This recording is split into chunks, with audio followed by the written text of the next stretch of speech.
Do you ever feel like your finances are out of control? What if you could take back the reins and steward your money in a way that honors God? That's the goal of today's show, so stay tuned.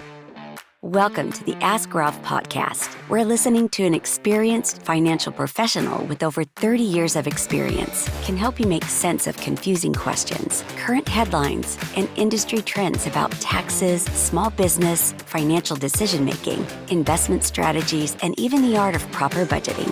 Ask Ralph makes the complex simple by sharing his real-world knowledge from a Christian perspective with all things financial. Now here's your host, Ralph Estep Jr.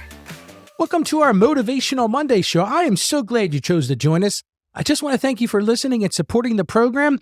And if you know someone that can benefit the program, please share it with them.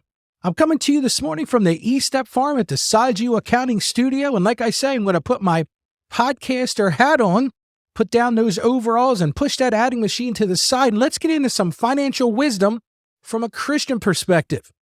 Today, we're diving into the idea of stewarding your Benjamins. In other words, taking intentional control of your finances as a faithful manager of what God has given you. The truth is, I know from talking to many of you that it's easy to feel enslaved to debt, anxious about retirement, or just overwhelmed by expenses. Trust me, I've been there. But God has so much more for you. As His children, we're called to steward the resources He blesses us with, not become slaves to money. So let's talk about how we can do that today. Now, don't forget to subscribe to the show and join our email list. You do that at AskRalphPodcast.com so you don't miss tomorrow's show. Tomorrow's Technology Tuesday, and we're going to be discussing how to create an online account with the IRS using their new ID Me method. It's something I definitely recommend you should do. Our scripture today comes from Matthew chapter 6, verse 24. Jesus says this, "No one can serve two masters. Either you'll hate the one and love the other, or you'll be devoted to the one and despise the other. You can't serve both God and money. When we let money and possessions rule us, it gets in the way of living for God."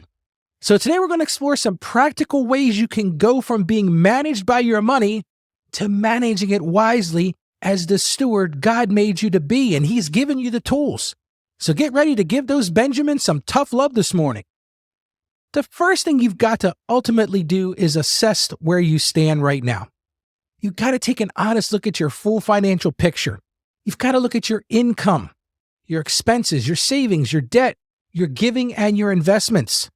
Whenever I meet with clients, this is where I start.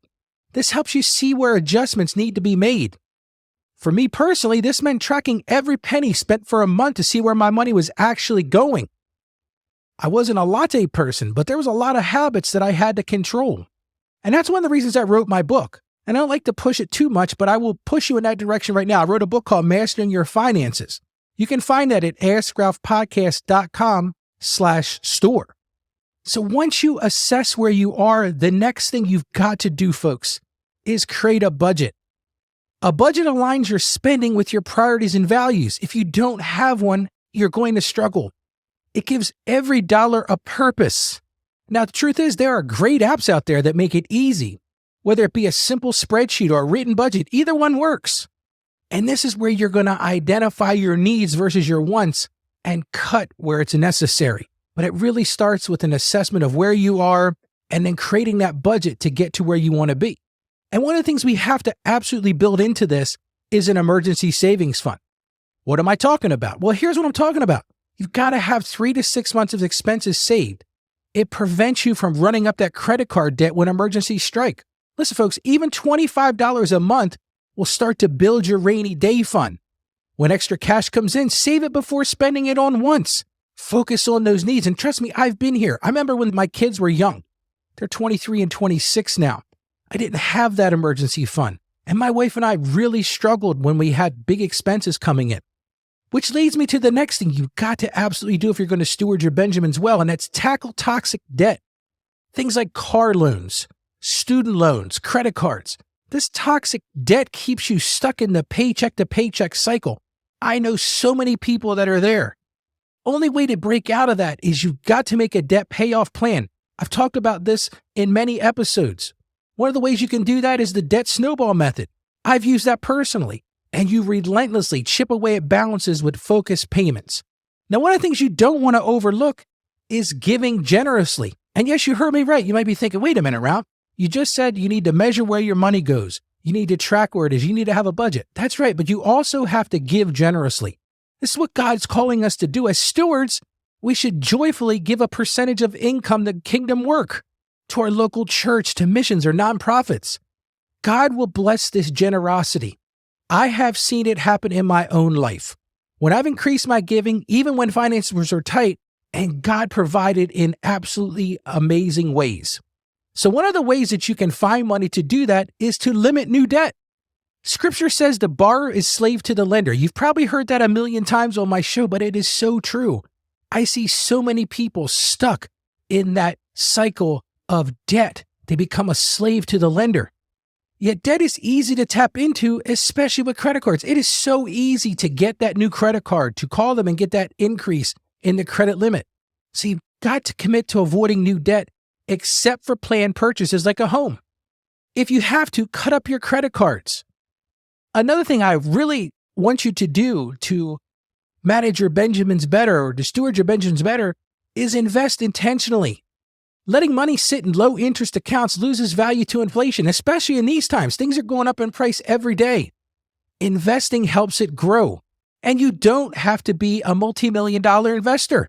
You can start small with the S&P index fund.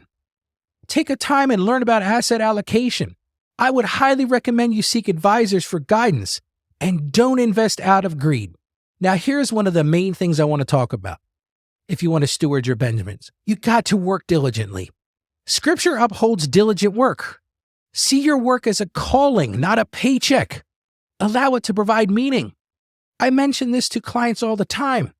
Your job should be your calling. You should put as much effort in as you can. You got to work diligently. God rewards diligence and prudent effort. And these wise decisions produce fruit that enables generosity. Now, if you're like me, you're not going to do this on your own. So the next thing I'm going to say is you got to seek accountability. Have spouse or trusted friends keep you accountable on your financial goals and stewardship. This is a great place where a husband and wife can strongly build their relationship. Have these accountability discussions about where the money is going. I know one of the things I did when I was paying off debt, my small group kept me motivated on track week to week. We'd actually talk about how is it going, Ralph? How are things going with your debt repayment plan? And here's the thing, folks. Ultimately, you've got to trust God's provision. God promises to provide everything we need. And the truth is, folks, He owns it all anyway. Despite worries, His provision has never failed. He is faithful when we walk in His ways. I know when I first started my business back in 2004, I literally started at my dining room table. And it was tough at first. We wondered, where was the money going to come from? How were we going to pay these bills? I was jumping out on my own. But God did it. God promised me that He would do it, and He did it. Did I work hard? Yes. Did I have a plan? Yes. Did I do all the things to be a good steward? Absolutely. And here's one of the things you absolutely must do as well. You've got to review and adjust. Stewardship is not a set it and forget it thing. It's an ongoing process. You've got to review your budget often and adjust based on life changes. Maybe you switch jobs. You got to look at your budget and your financial goals and don't get discouraged by setbacks. Budgets aren't meant to be created and cast in stone. You may need to make adjustments as you go through the process. So here's what I say in summary. Stewarding your finances is about aligning your priority with God's, generously giving, avoiding debt, working diligently, trusting His provision. It leads to incredible freedom. You can break away from that bondage that's holding you back in your financial life. And of course, this looks different for everyone. Maybe you need to rein in spending first or focus on wiping out debt. Perhaps investing is your next step towards better stewardship. You've got to seek God for the specific actions He is calling you to do. Even small steps of obedience make a big impact over time. Now, before we wrap up, I want to remind all of our listeners to visit our podcast page. You do that at AskRalphPodcast.com. There you can leave us a review, share your thoughts, or even send a message with questions for future episodes. As you know, I mentioned the last few days, we are building out our after tax season calendar, and I want to know what you'd like me to talk about on the show. While you're there, join our email list so we can send you our daily email with what's going on the show. You can also schedule a consultation with me to discuss your specific circumstances. And here's a special ask. If you know someone who needs guidance in stewarding their resources, please share this program and share this episode with them. My goal is to share this with as many people as I can so that I can impact people's ability to make themselves feel better about their financial lives. So share the program with them. Send them specific episodes that you think that would help them. Well, friends, that gives you a blueprint for taking control of your finances and stewarding those Benjamin wisely.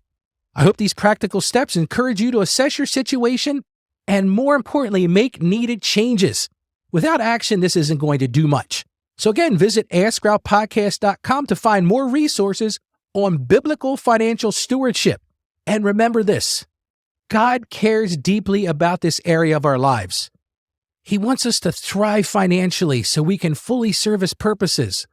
Let Him transform how you view and manage the resources He has given you. It changed everything for me when I let go and let Him do it. I'm praying Proverbs 3:9 over you today, and it says this, honor the Lord with your wealth and with the first fruits of all you produce. So stay financially savvy, my friends, and keep pursuing God's best. And God bless you. Have a great day. Thank you for joining us on the Ask Ralph podcast. And with a simple click to subscribe, we'll invite you back to our next episode. And remember, financial issues don't have to be complicated.